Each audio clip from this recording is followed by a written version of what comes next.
বাংলাদেশের ক্রিকেট নিয়ে সবচেয়ে বড় সমালোচনার জায়গা হলো বড় টুর্নামেন্টে এসে এই দলটাকে সবসময় সমীকরণের ভরসায় থাকতে হয়।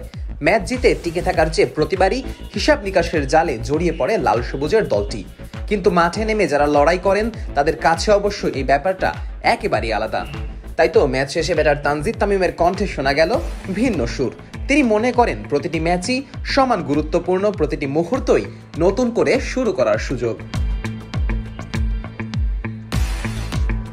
মঙ্গলবার ম্যাচ পরবর্তী সংবাদ সম্মেলনে সাংবাদিকদের প্রশ্ন ছিল, কেন বাংলাদেশ বারবার সমীকরণের বেড়াজালে আটকে যায়। এই প্রশ্নের উত্তরে তামিম বলেন, আমরা কখনোই এভাবে দেখি না। প্রত্যেকটা ম্যাচ আমাদের জন্য ইম্পর্টেন্ট। আগের ম্যাচটা হেরে গেছি তো কিছু বলার নেই সেই ম্যাচটা নিয়ে, কারণ আগের ম্যাচটা আমরা খুব বাজেভাবে হেরেছি। আর্লি অনেক উইকেট পড়ে গিয়েছিল। যদি আমরা আগের ম্যাচটা আজকের মতো শুরু পেতাম তাহলে হয়তো বা ভালো কিছু করা সম্ভব ছিল, বাট যেটা পাস্ট হয়ে গেছে ওটা নিয়ে চিন্তা করতে চাই না। অতীত ভুলে সামনে তাকানো, প্রতিটি ম্যাচকে নতুন চ্যালেঞ্জ হিসেবে নেওয়ার দিকেই মনোযোগ তানজিদের। তার কাছে ক্রিকেট মানেই শতভাগ দিয়ে খেলা আর মাঠে সেটা উপভোগ করা। তিনি বলেন, আমরা যখনই কোনো ম্যাচে নামি সবাই কিন্তু তার 100% দেওয়ার ট্রাই করে, সবাই ট্রাই করে, আর সবাই নিজের খেলাটা খেলার ট্রাই করে। আর সব থেকে বেশি হচ্ছে মাঠে এনজয় করাটা। তো আজকে যেরকম দেখেছেন মাঠে সবাই এনজয় করেছে, সবার ভেতরে এফোর্টটা ছিল ভালো কিছু করার, তো সেটা হয়েছে আজকে। ওয়ালটন এখন দেশের সীমানা পেরিয়ে পৌঁছে গিয়েছে 50টিরও বেশি দেশে। ওয়ালটন, ঘরে ঘরে, বিশ্বজুড়ে। বাংলাদেশের ব্যাটিং নিয়ে বারবার সমালোচনা হয়, বিশেষ করে ম্যাচের শেষে কয়েক ওভারে রান তোলার ক্ষেত্রে। এবারও প্রশ্ন উঠল লাস্ট 5 ওভারে ব্যাটিং সমস্যার ব্যাপারে। টপ অর্ডারে দারুণ শুরু এনে দেওয়ার পরেও শেষ দিকে জাকিরের ব্যাটে বলে টাইমিংটা হচ্ছিল না। তবে নিজের দলকে ব্যাক করে তানজিদ বলেন, না, আগের ম্যাচে কিন্তু দেখেছেন ফিনিশিংটা অনেক ভালো হয়েছিল।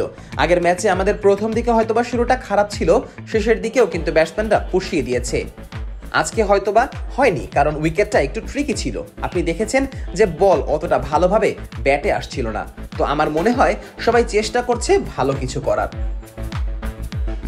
নিজের ব্যাটিং দর্শন নিয়েও জানালেন তামিম। টি-20তে পাওয়ার প্লেতে সবচেয়ে বড় সুযোগ, সেটাকে কাজে লাগানোর দিকেই মনোযোগ দিয়েছেন তিনি।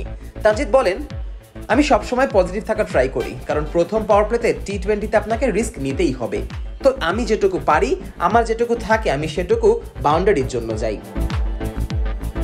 আফগানিস্তানের স্পিন আক্রমণ নিয়ে সাংবাদিকদের প্রশ্ন ছিল একেবারেই প্রত্যাশিত। রশিদ খানদের নাম শুনলেই ব্যাটসম্যানরা কেমন যেন মানসিকভাবে চাপে পড়ে যান। এমন বিগ ম্যাচের আগে আফগান স্পিনারদের নিয়ে পরিকল্পনা কি ছিল, এমন প্রশ্নের উত্তরে তানজিদ বলেন, এরকম কোনো কিছুই ছিল না। আসলে দেখেন, আপনি যদি তাদের নাম দেখে খেলেন তাহলে হয়তো অনেক ডিফিকাল্ট আমাদের জন্য। আমরা জাস্ট বলকে দেখে খেলা ট্রাই করেছি, তো এজন্যই আমাদের জন্য ইজি হয়েছে জিনিসটা। বাংলাদেশ দলের ভেতরে যারা একাদশে নিয়মিত সুযোগ পান না, তারা কিভাবে সবসময় এতটা উজ্জীবিত থাকেন, এ প্রশ্নও ছিল সাংবাদিকদের। উত্তরে তানজিদ দলের ভেতরকার চিত্র তুলে ধরলেন। তাদের মধ্যে যে হেলদি একটি কম্পিটিশন চলছে সেটাকেও সামনে নিয়ে আসলেন।